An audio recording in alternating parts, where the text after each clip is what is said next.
masalahmu antara kau dan orang tua, masalahmu dengan Tuhan, masalahmu dengan sesama. Lepaskan pengampunan baginya, naikkan syukur bagi Tuhan. Terima kasih Yesus, terima kasih Tuhan. Kami tahu kami gak sempurna Tuhan, kami tahu kami punya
siap memuji-Mu lebih lagi. Kami mau melompat, kami mau bertepuk tangan, bersorak-sorai meninggikan nama-Mu.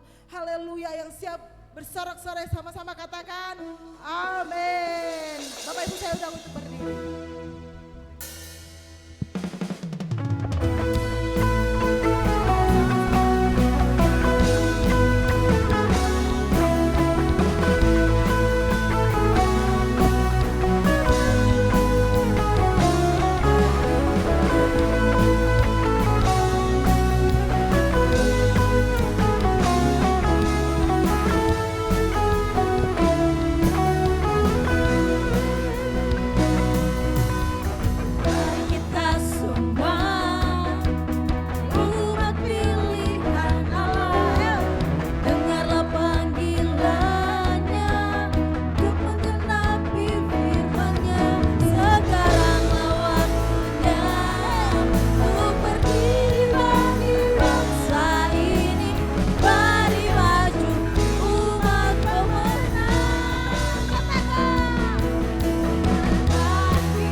kirinya semangat memuji Tuhan.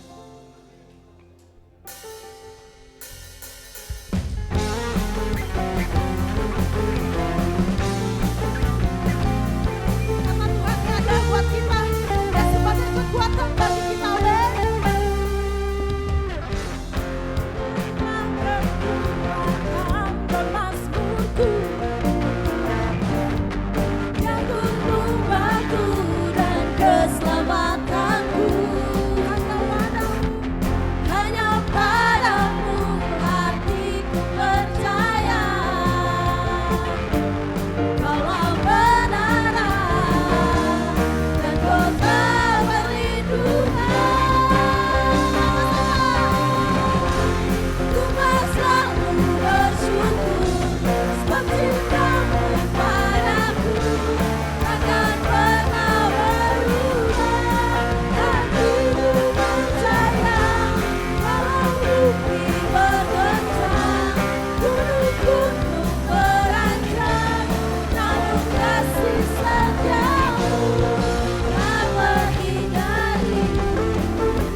Silakan duduk Bapak Ibu Saudara.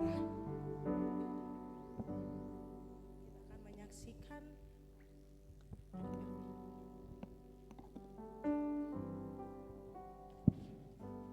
lokal kita ditolak, dicuekin gembala, atau kita kecewa sampai pindah mencari gereja yang lebih nyaman. Namun saya ingin katakan, tetaplah tertanam di gereja lokalmu. Dalam edisi Voice of Pentecost kali ini, kita akan membahas tentang tertanam di gereja lokal. Markus 4 ayat 26-29 menggambarkan kerajaan Allah seperti proses bercocok tanam. Ayat 27 berkata, benih bertumbuh tanpa diketahui orang.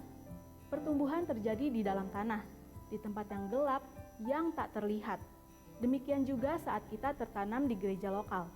Ada proses yang tidak nyaman dan tidak dilihat oleh orang lain. Sayangnya, banyak orang menyerah di proses ini. Kita mudah melihat rumput tetangga lebih hijau, padahal yang terlihat hanya hasil akhir, bukan proses saat masih di dalam tanah. Benih yang terus dipindahkan butuh adaptasi dan bisa mati sebelum berbuah. Yohanes 15 ayat 2 menuliskan, setiap ranting dibersihkan supaya lebih banyak berbuah. Tuhan menginginkan pertumbuhan dan buah. Itu tidak akan terjadi bila kita terus berpindah. Tanpa tertanam di gereja lokal, pertumbuhan tidak akan sempurna dan kita bisa mengalami kematian rohani tanpa sadar. Kita tidak dapat menikmati buah yang seharusnya dihasilkan saat kita tertanam dengan benar. Lalu, apa yang dapat mendorong kita tetap tertanam di gereja lokal? Yang pertama, mengubah perspektif kita. Benih ditanam di tempat gelap dan tak terlihat.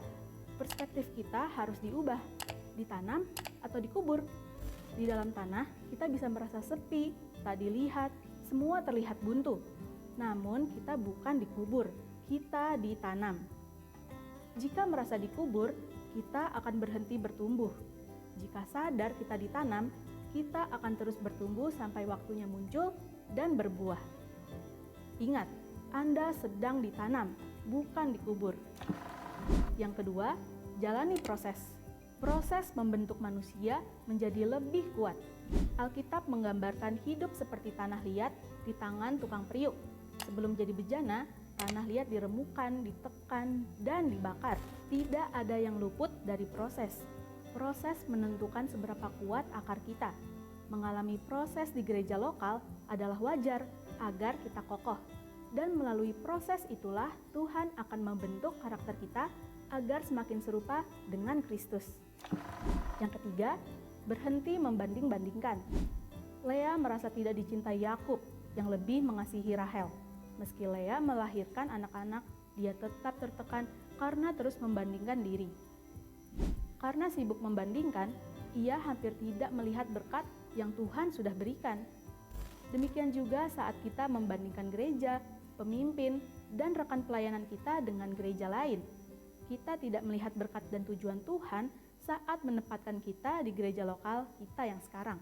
Keputusan terbaik bagi benih adalah tetap tertanam di tempatnya.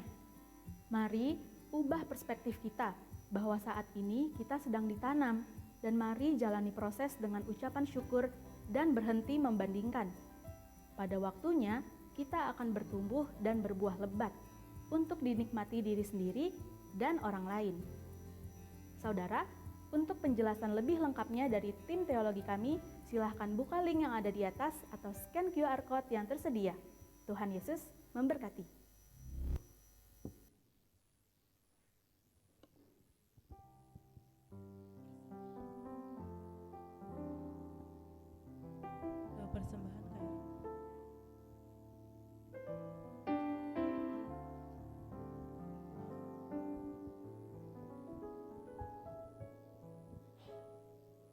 Ya, tiba saatnya kita akan memberikan persembahan kita yang pertama. Yang amplopnya seperti ini, persembahan penginjilan. Sebelum kita memberikannya, mari kita satu dalam doa. Terima kasih Tuhan buat setiap berkat yang Tuhan sudah nyatakan dalam kehidupan kami, pribadi lepas pribadi. Dan di dalam persekutuan kami pada malam hari ini Tuhan, kami akan memberikan persembahan kami. Biarlah persembahan yang kami berikan ini boleh pergunakan untuk menjangkau jiwa-jiwa yang belum mengenal nama Tuhan. Berkati tangan-tangan yang memberi Tuhan. Biarlah Tuhan mengembalikannya berlipat kali ganda. Kami siap memberikan persembahan kami hanya di dalam nama Bapa, Anak, dan Roh Kudus. Haleluya. Amin. Bapa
Bapak tuntun dan pimpin setiap ibadah Tuhan ini dari awal pertengahan hingga akhirnya Tuhan. Biar pengurapan Tuhan terjadi turun di tempat ini. Roh Kudus turun di tempat ini mengurapi setiap kami Tuhan. Pakai hamba-Mu yang berbicara, isi hati-Mu Tuhan. Biar setiap yang keluar dari mulut hamba-Mu ini semua isi hati Engkau Tuhan. Terima kasih Bapak. Lingkupi tempat ini dengan Roh Kudus lebih lagi Bapa. Berkati para pelayan-Mu yang sudah mengambil bagian malam ini Tuhan. Kami percaya pelayanan mereka tidak sia-sia. Mereka melayani Engkau dengan sungguh-sungguh hati yang setia. Terima kasih Bapa, hanya dalam nama Yesus. Haleluya. Amin. Silakan duduk. Shalom. Ya. Hari ini saya bawa iman jadi nyata temanya, sama kayak pagi ya. Saya disuruh tugas Papius pagi sore. Waduh, pagi sore, tapi ya udah asal satu firman, satu tema.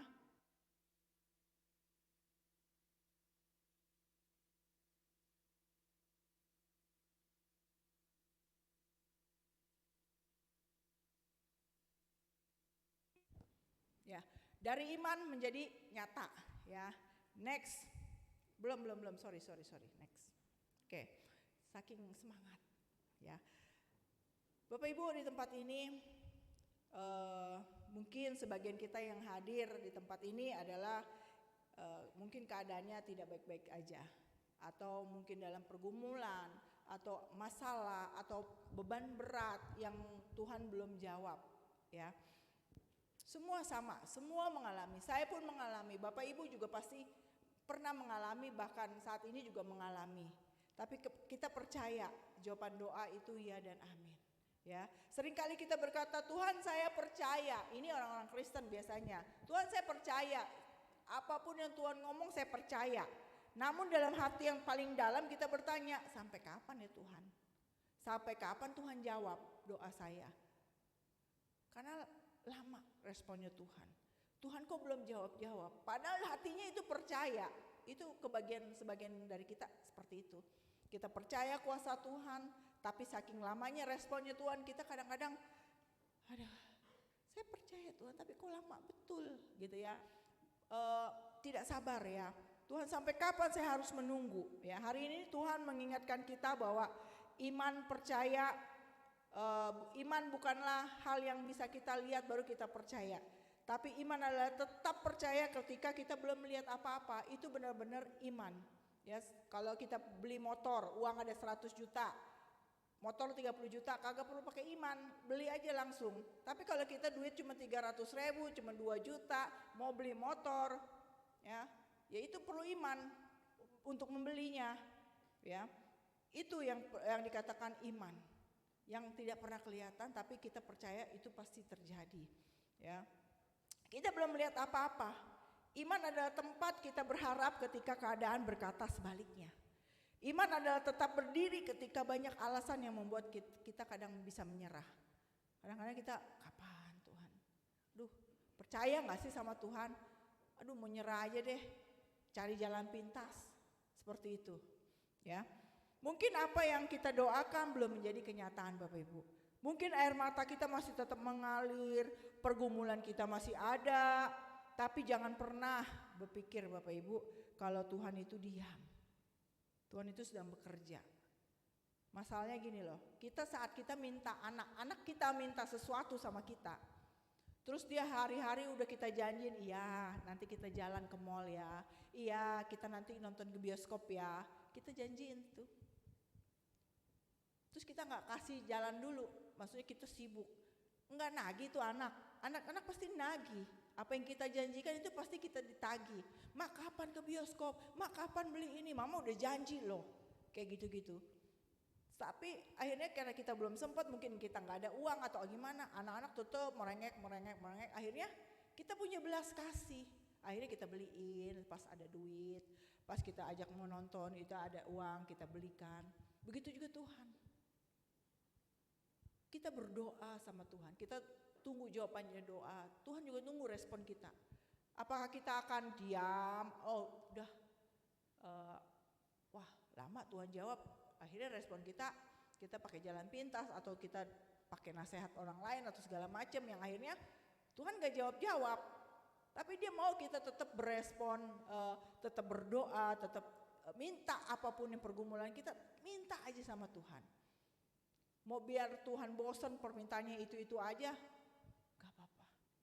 Tuhan mau lihat respon kita. Apakah kita tetap berharap seperti anak kecil sama emak bapaknya? Apakah kita akan seperti itu atau kita saking gak sabarnya kita langsung jalan pintas? Next, dalam Ibrani 11 ayat 6, tetapi tanpa iman tidak mungkin orang berkenan kepada Allah. Ingat, tanpa iman tidak mungkin kita bisa dekat sama Tuhan, berkenan di mata Tuhan.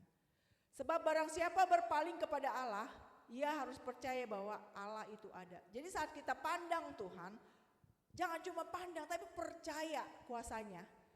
Kita harus percaya mujizatnya itu selalu ada. Ya. Saat kita memandang Tuhan, mata kita benar-benar harus tertuju kepada Tuhan. Dan bahwa Allah memberi upah kepada orang yang sungguh-sungguh mencari Dia. Ada upahnya.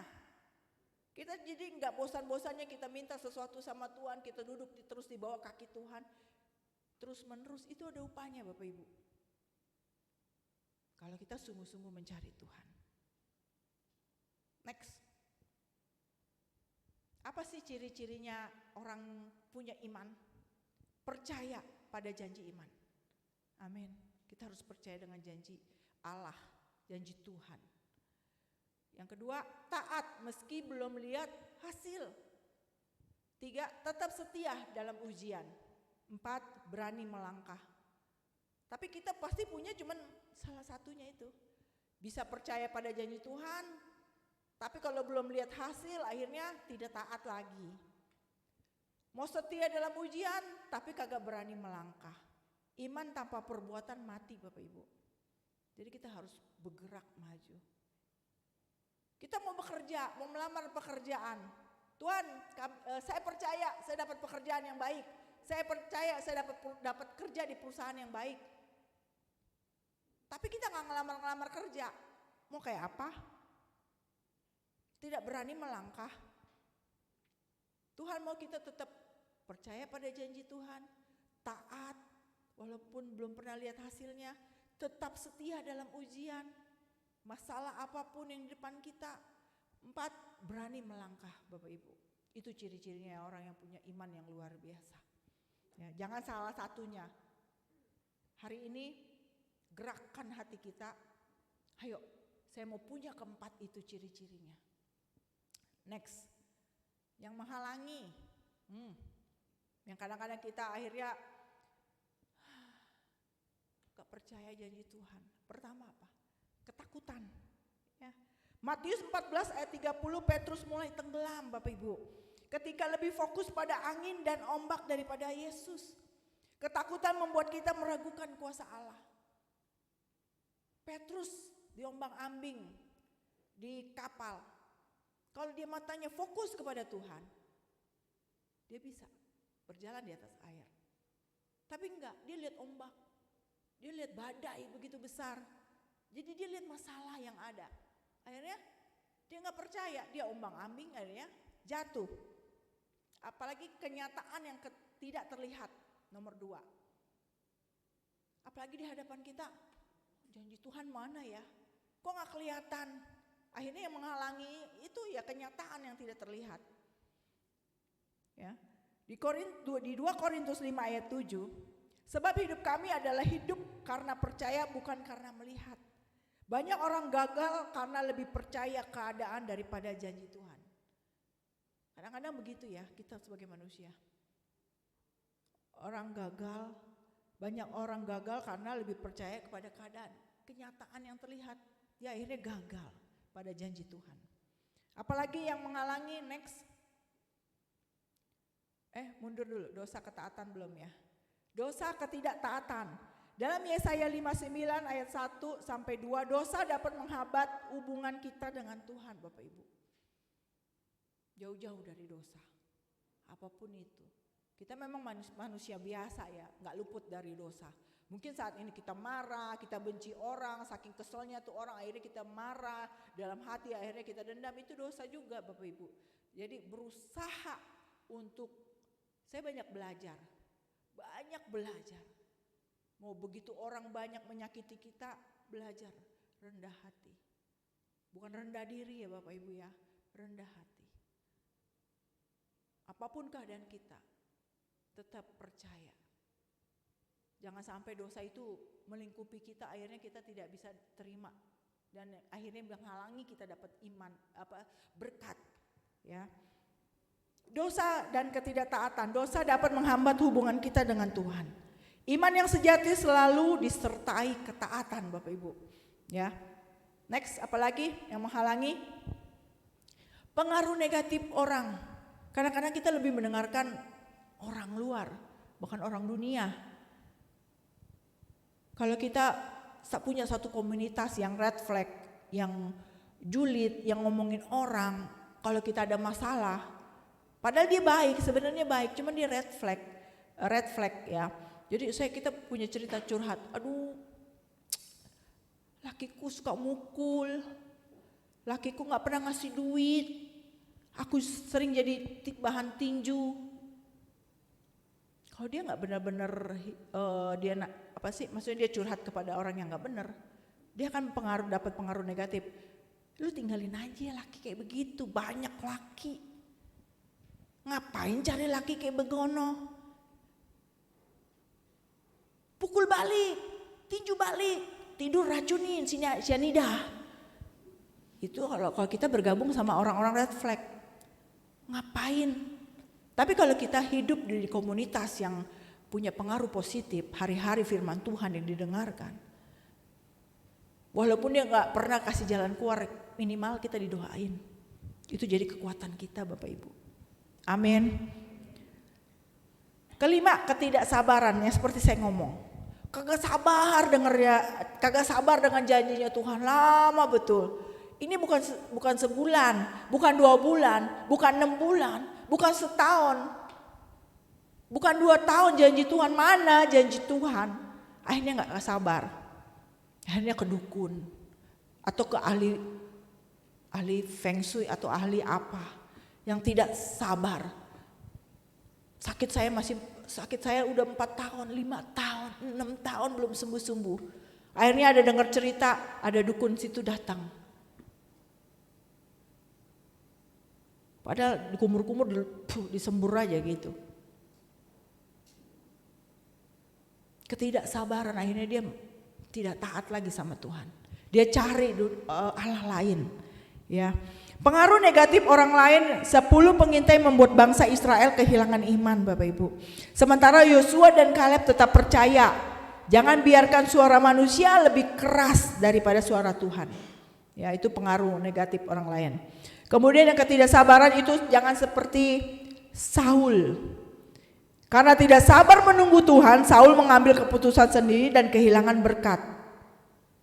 Akhirnya dia pakai pengertian sendiri. Makanya hari-hari saya kasih firman Tuhan, hari-hari dalam berkhotbah mengingatkan jangan tinggalkan baca Alkitab. Itu penting sekali. Karena firman itu yang menguatkan setiap kita. Ada masalah apapun, kitab ini jalan keluarnya. Mungkin kita nggak perlu nasihat orang lain, mungkin kita nggak percaya dengan omongan nasihat orang lain. Mungkin kita nggak percaya nanti gue curhat, jangan-jangan besok bocor, besok ke tetangga sini tetangga itu, satu RT tahu. Ya curhat aja sama Tuhan. Jalan keluarnya di Alkitab. Tuhan akan kasih, Tuhan akan temukan itu semuanya.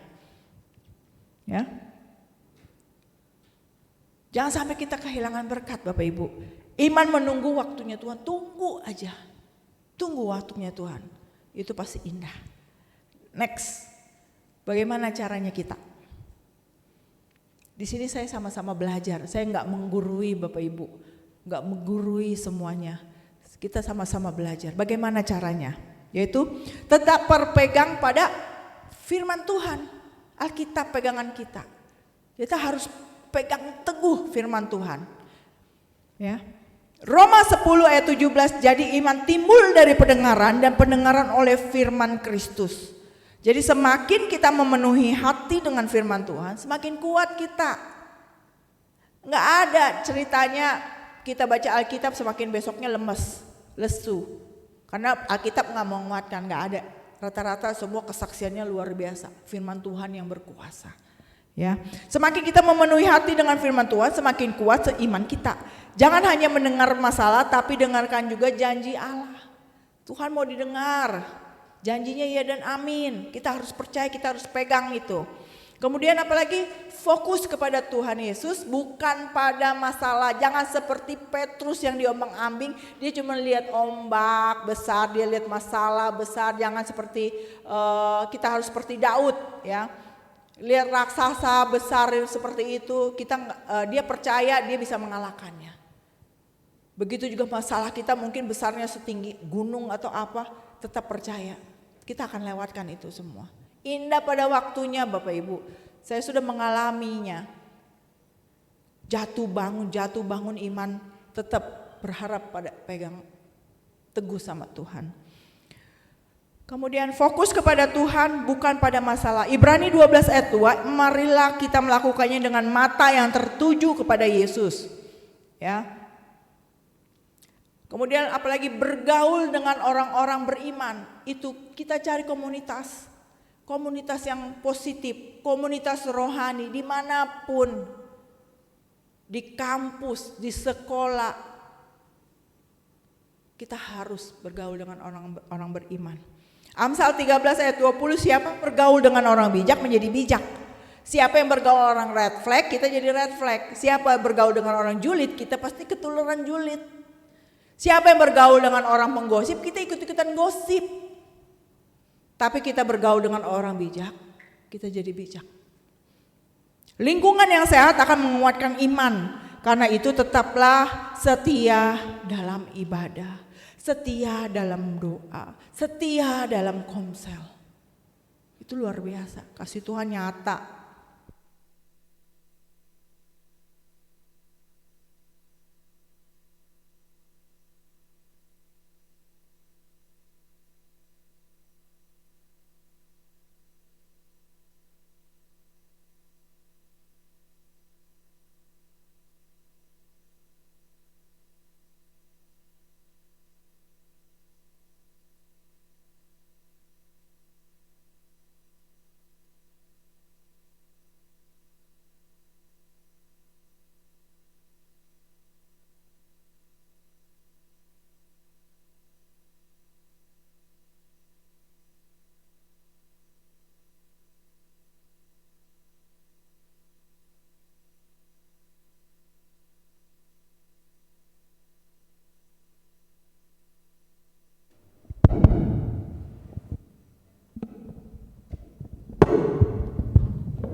Tes, oke. Di dalam Alkitab tertulis pengharapan itu 85 kali. Dalam Alkitab tertulis 85 kali itu pengharapan. Jadi cerita tentang pengharapan itu 85 kali. Tentang kebenaran 230 kali tertulis dalam Alkitab Bapak Ibu. Kemudian dalam kalimat kasih itu 258 kali tertulis dalam Alkitab. Tapi iman lebih banyak Bapak Ibu. Jadi Tuhan Yesus mau kita menerapkan iman kita. Kita tinggikan iman kita. Mungkin saat ini iman kita semata kaki. Makin lama makin naik. Kita belajar sama-sama. Kita punya iman yang besar. 558 kali tertulis dalam Alkitab. Tes. Iman. Next. Dalam Alkitab siapa yang tidak hidup dengan iman? Esau Bapak Ibu. Dalam Ibrani 12 ayat 16. Esau itu menjual hak kesulungan hanya demi apa? Renebon, semangkok kacang merah. Esau menjual hak kesulungannya Bapak Ibu. Lebih memilih kepuasan sesaat daripada janji Tuhan. Hidup berdasarkan apa yang dilihat, dirasakan, bukan iman. Mungkin kita nggak ada uang buat makan. Akhirnya demi memenuhi perut, akhirnya kita mencuri. Akhirnya kita menipu. Akhirnya kita minjam uang orang, akhirnya kita nggak balikin. Jangan seperti memuaskan perasaan kita dan kita melakukan kejahatan. Ya, jangan sampai kita mau sedikit cerita kemarin berapa tahun lalu survei di Balikpapan, anak perempuan, anak SMA menjual keperawanan demi apa? iPhone, Bapak Ibu. Demi gaya, punya iPhone. Akhirnya dia bisa mencuri, dia bisa jual diri demi iPhone. Gayanya yang diperbesar. Mengerikan. Bahkan lelaki normal, anak-anak remaja yang normal akhirnya bisa menjadi gay. Karena apa? Karena ada orang yang memperdayakan anak-anak muda. Survei di Balikpapan, HIV itu tinggi sekali, HIV di Balikpapan. Mengerikan. Rata-rata di survei karena kebutuhan hidup. Orang tua saya nggak mampu. Orang tua saya dari kampung, saya sini kuliah. Kuliah bagaimana kuliah kalau dikasih uangnya sedikit. Padahal kebutuhan saya banyak. Sebenarnya bukan kebutuhan tapi gaya. Hari-hari nongkrong di kafe. Hari-hari scroll. Gimana kagak pulsa habis. Kuota habis, akhirnya minta terus orang tua ngomel, akhirnya dia cari jalan pintas, jual diri, demi apa? Demi kepuasan. Mengerikan Balikpapan. Kita harus banyak berdoa untuk Balikpapan. HIV paling tertinggi di Balikpapan. Dan anak-anak mudanya luar biasa. Mereka rela melakukan apa aja. Ya. Jangan seperti Esau, ya. Yang hanya memilih kepuasan sesaat daripada janjinya Tuhan. Kemudian siapa? Istrinya Lot. Istrinya Lot ini sebenarnya udah selamat, ya. Di Kejadian 19 ayat 26 sudah diselamatkan ini istri Lot. Tetapi dia menoleh ke belakang. Kembali ke Sodom, noleh ke belakang. Tuhan gak mau kita menoleh ke belakang. Yang belakang biarlah berlalu. Ya, hatinya masih melekat pada kehidupan lama. Istrinya Lot ini, apa yang pelajaran yang kita dapat dari istrinya Lot ini? Iman itu melihat ke depan, Bapak Ibu, bukan melihat ke belakang. Seperti VOP, jangan banding-bandingkan. Saudaraku begini, saudaraku begitu, temanku duitnya banyak, temanku iPhone-nya banyak. Banyak, maksudnya punya iPhone yang terbaru, punya tas yang branded, hari-hari kafe, jajannya banyak. Apalagi ada kafe baru yang Hotman punya, coba-coba ke sana. Ayo siapa?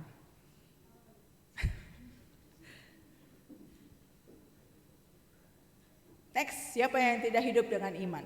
Yudas. Ngeri loh Yudas ini. Dia jual Yesus. Petrus juga tidak hidup dengan iman. Dia ketakutan, dia lihat masalah di depan, lihat badai, lihat gelombang, akhirnya jatuh.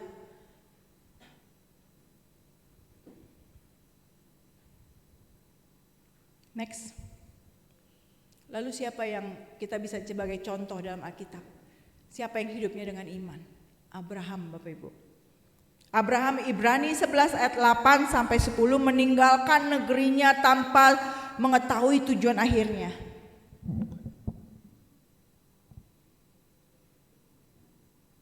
Pernah nggak nonton film yang akhirnya dia lebarkan peta, dia matanya merem, dia tunjuk peta, akhirnya dia mau rantau di kota itu. Abraham pun seperti itu. Dia meninggalkan kotanya tanpa tujuan, berani melangkah, ya, meninggalkan negerinya tanpa tujuan akhirnya. tetapi percaya pada janji Tuhan meski usianya sudah tua. Pelajaran apa yang kita dapat dari Abraham? Iman melangkah meskipun belum mengetahui seluruh rencana Tuhan. Kita nggak tahu rencana Tuhan kayak apa, tapi kita percaya saat kita berjalan terus, rencana Tuhan ya dan amin, luar biasa. Kemudian apa lagi? Sarah. Ibrani 11 ayat 11, percaya bahwa Tuhan sanggup memberikan anak pada usia yang lanjut. Jadi ya bagi yang belum punya anak, percaya. Iman Sarah. Mungkin iman Sarah bagaimana mungkin? Tapi percaya aja. Percaya aja. Percaya bahwa Tuhan sanggup memberikan anak pada usia lanjut Sarah ini. Jadi gak ada yang mustahil bagi Tuhan, bagi orang-orang yang percaya. Percaya aja. Gak ada yang mustahil. Dokter mungkin bilang gak mungkin, gak bisa. Tapi Tuhan berkuasa. Tuhan punya kehendak lain. Jadi minta terus sama Tuhan. Kemudian siapa lagi? Perempuan yang pendarahan. Markus 5:25 ayat 3, Markus 5, nanti Bapak Ibu catat ya. Markus 5:25 sampai 34. Percaya bahwa hanya dengan menjamah jubah Yesus ia akan sembuh. Imannya keren. Saya mau pegang jubahnya Tuhan Yesus. Saya percaya dengan megang jubah Tuhan Yesus saya sembuh. Luar biasa perempuan ini. Iman yang luar biasa. Iman yang sederhana dapat menghasilkan mukjizat besar. Mungkin saat ini kita sakit. Mungkin saat ini kita di PHK. Mungkin saat ini kita kena pengurangan. Mungkin orang tua kita kena pengurangan dalam pekerjaan. Hai, doa. Jangan hanya berdiri, meratapi, sedih, berdoa. Tuhan mau kita berdoa. Iman yang sederhana dapat menghasilkan mukjizat. Terakhir, panutan kita. Teladan yang luar biasa, yaitu Yesus. Yesus yang teladan iman yang luar biasa. Satu-satunya orang yang berhasil. Ciptaan Allah yang pertama Adam dan Hawa itu gagal. Kena tipu daya iblis. Sedangkan Tuhan Yesus gak pernah kena tipu daya iblis. Hebat Tuhan. Tetap taat. Tetap pegang teguh firman Tuhannya. Tetap percaya pada Allahnya. Walaupun iblis, ular segala macam mencobai dia, tapi dia tetap pegang teguh. Ya, teladan yang luar biasa. Adam dan Hawa itu gagal. Tapi teladan iman kita Tuhan Yesus itu yang luar biasa. Mari kita akan melakukannya dengan mata yang tertuju kepada Tuhan. Yang memimpin kita dalam iman dan membawa iman kita kepada kesempurnaan. Amin. Kita mau belajar. Saya belajar, Bapak Ibu belajar, adik-adik di tempat ini belajar. Bagaimana kita punya iman.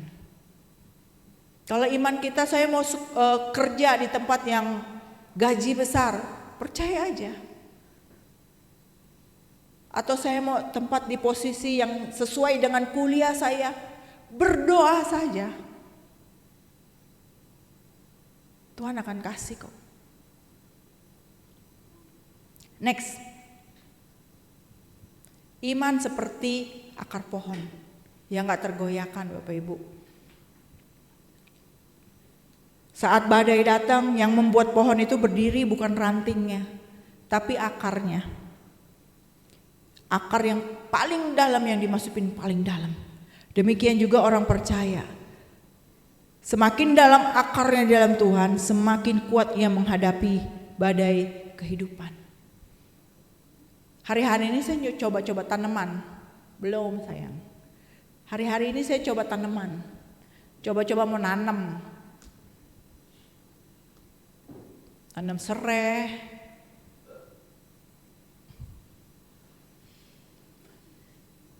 nanam waktu itu kita dapat jambu ya, nanam biji jambu bol, saya tanam numbu. Kemarin saya beli pohon terong, belum ada buahnya masih kecil, pohon terong. Kena hujan berapa lama itu, pohonnya miring. Saya lihat, wah kagak dalam ini akarnya, jadi nongol akarnya keluar, congklak gitu.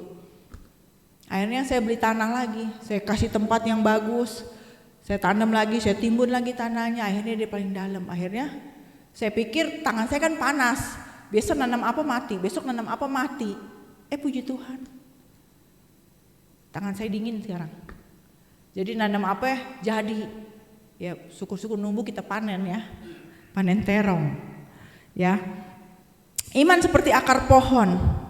Jemaat yang dikasihi Tuhan, iman bukan sekedar percaya bahwa Tuhan ada, tapi percaya bahwa Tuhan bekerja dan sanggup mengenapi janjinya.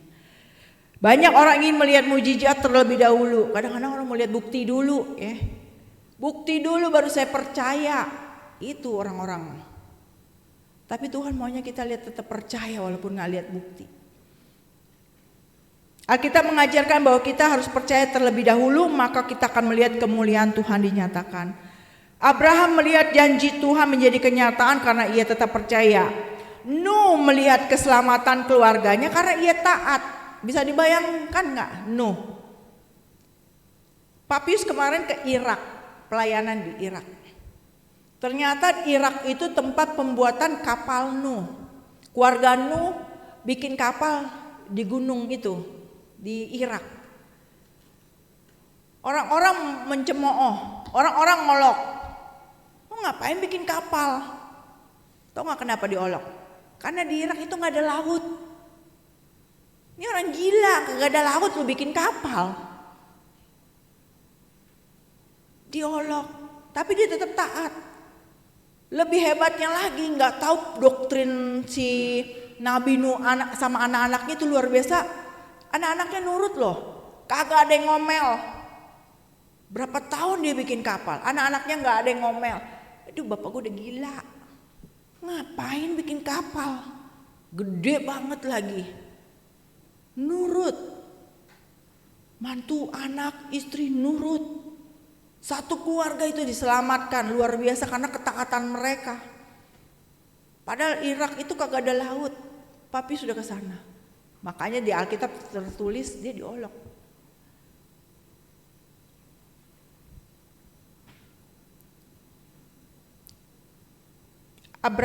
Nuh melihat keselamatan keluarganya karena ia taat dalam iman. Kemudian Daud melihat kemenangan karena ia lebih percaya kepada Tuhan daripada raksasa yang di depannya. Raksasa itu gak ada apa-apanya, Tuhan dia lebih besar. Wih keren Daud, bocah loh dia itu. Tapi dia sanggup melawan raksasa. Hari ini mungkin ada doa kita yang belum dijawab. Pergumulan yang mungkin belum selesai. Atau impian kita yang belum terwujud. Saya mau punya rumah, sama. Saya juga mau punya rumah. Udah berapa tahun, 12 tahun di Samarinda kagak punya rumah, masih kontraktor. Iman saya satu keluarga mau punya rumah Bapak Ibu. Tetaplah percaya, tetaplah berdoa, tetaplah berjalan bersama Tuhan. Apa yang hari ini masih berupa iman, pada waktu Tuhan akan jadi kenyataan. Ya, pokoknya kesimpulan tentang iman ini adalah, iman adalah kunci kita berkenan di hadapan Tuhan, seperti dalam Ibrani 11 ayat 6. Iman membuat kita tetap berjalan meskipun belum lihat hasil. Iman yang disertai ketaatan akan membawa kita melihat penggenapan janji Tuhan. Kemudian Tuhan akan menghargai kita, lalu memberi upah kepada mereka yang sungguh-sungguh mencari Dia. Mari kita hidup terus dalam iman Bapak Ibu. Malam ini Tuhan mengingatkan kita jangan menyerah pada keadaan apapun. Jangan biarkan apa yang terlihat mengalahkan apa yang Tuhan sudah janjikan. Sebab iman bukanlah melihat lalu percaya, tetapi percaya baru melihat. Keren ya. Iman bukanlah melihat lalu percaya, tetapi percaya lalu melihat. Ketika Abraham belum memiliki anak, ia tetap percaya. Ketika Nuh belum melihat hujan, dia udah bikin kapal kagak hujan-hujan. Tapi dia tetap membangun Batra. Keren Nabi Nuh ini.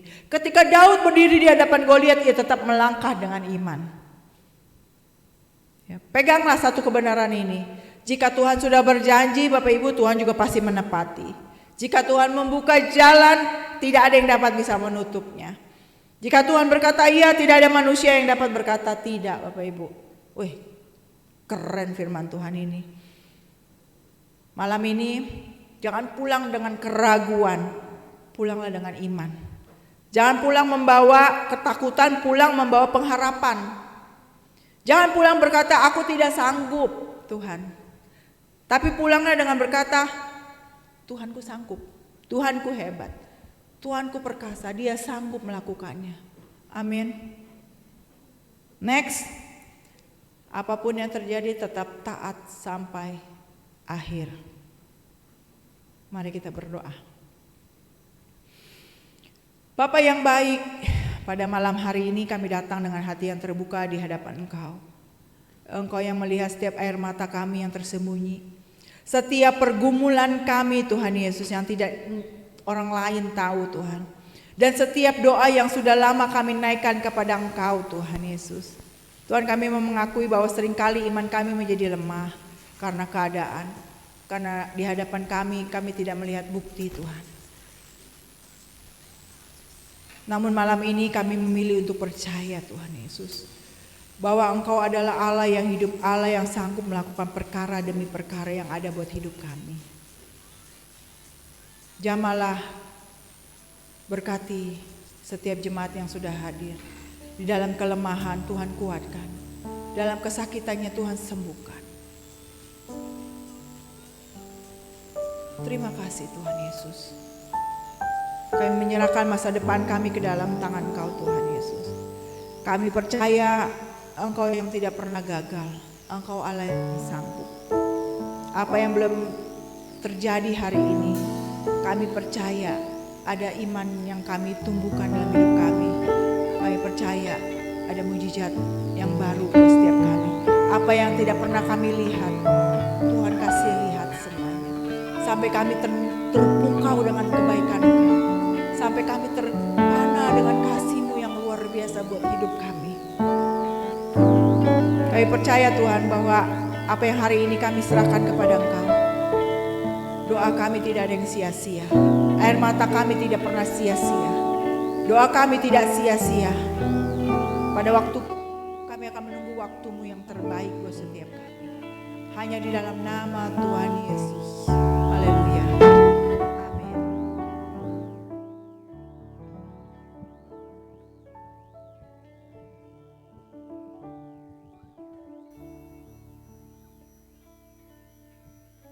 Puji nama Tuhan. Semua diberkati oleh kebenaran firman Tuhan hari ini. Haleluya. Kita akan mempersiapkan persembahan kita yang kedua, yaitu persembahan syukur. Untuk Bapak Ibu yang belum mendapatkan amplop persembahan syukur, boleh lambaikan tangan nanti biar para pekerja boleh membantu. Semuanya sudah. Kita bersatu di dalam doa. Kita angkat persembahan kita. Bapak, terima kasih kalau hari ini kami sudah mendengarkan kebenaran firman-Mu. Biarlah firman-Mu menjadi pelita bagi kaki kami Tuhan, untuk kami melangkah terus ke depan, percaya dengan iman bahwasanya Engkaulah penolong di setiap kami. Terima kasih Tuhan. Memang hari-hari ini kami tidak mudah Tuhan, tapi kami mau percaya dan bilang Tuhan berjalan bersama-sama kami. Kalau sebentar kami akan mengumpulkan persembahan, Bapak kiranya Engkau memberkati setiap tangan-tangan yang memberi persembahan Tuhan. Engkau yang memberkati setiap tangan-tangan sehingga berapapun yang diberi Tuhan itu berasal dari hati yang mulia. Terima kasih Tuhan. Kami berdoa mengucap syukur. Biarlah persembahan ini dikelola dengan baik untuk kebenaran dan kemuliaan nama Tuhan. Terima kasih Tuhan Yesus. Haleluya. Amin. Selamat memberi, Tuhan Yesus memberkati. Kau tunjukkan kasih setiamu, kau menyediakan yang ku perlu, kau setia, kau tuliskan tuluskan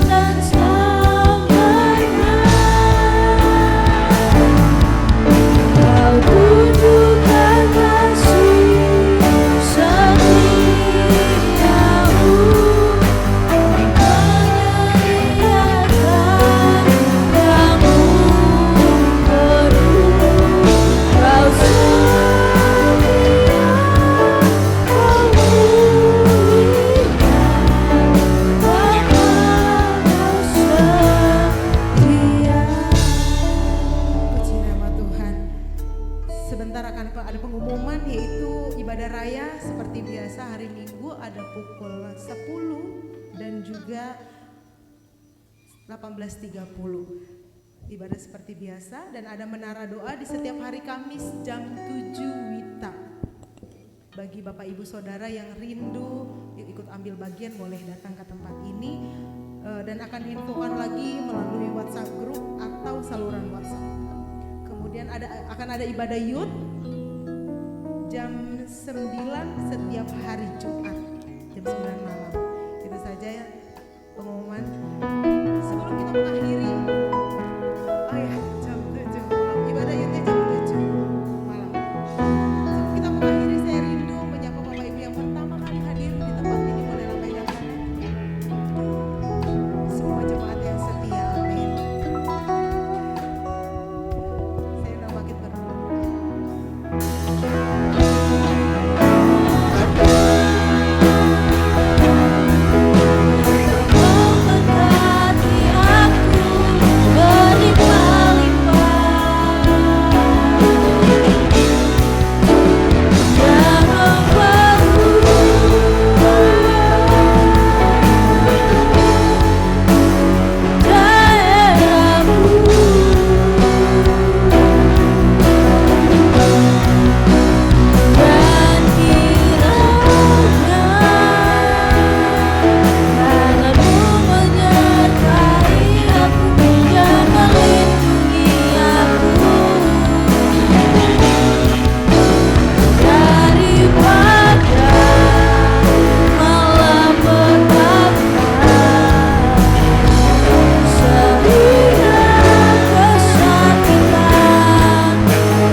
memberkati engkau, Tuhan juga melindungi engkau.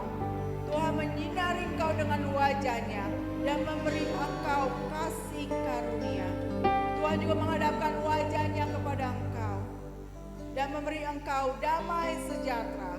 Terimalah berkat, berkat Abraham, berkat Ishak, berkat Yakub, berkat yang disempurnakan hanya di dalam nama Tuhan Yesus. Sama-sama katakan amin. Selamat hari Minggu, saatnya